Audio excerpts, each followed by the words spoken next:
Handang tumestigo sa International Criminal Court or ICC ang self-confessed drug lord na si Kerwin Espinosa kaugnay sa Duterte drug war. Pero may agam-agam ang mismong assistant to counsel ng ICC. Nasa frontline na balitang yan, Brian Basa.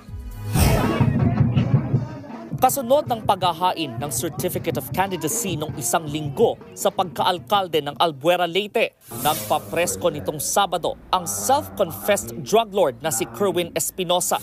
Handa raw siyang tumestigo sa International Criminal Court o ICC kaugnay ng war on drugs ng nakaraang administrasyong Duterte.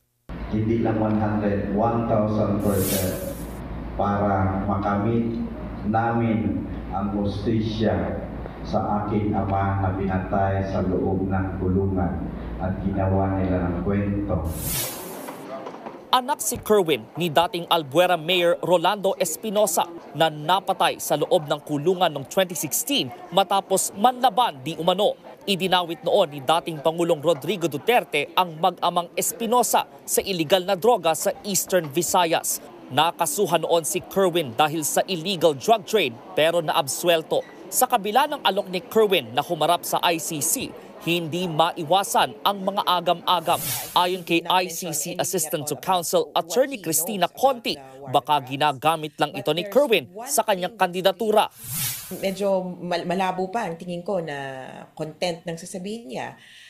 Primarily because he did not mention anything at all about what he knows about the war on drugs. Ang malinaw lang daw ngayon, biktima rin ng drug war si Kerwin matapos mapatay ang kanyang ama.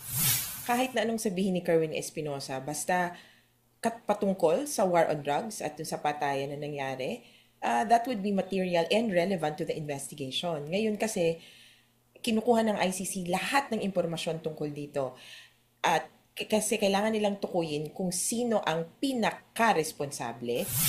Ayon naman sa abogado ng mga pamilya ng mga biktima ng extrajudicial killings o EJK na si Attorney Nery Colmenares, dapat magbigay ng sinumpaang salaysay si Kerwin para patunayang malinis ang kanyang intensyon.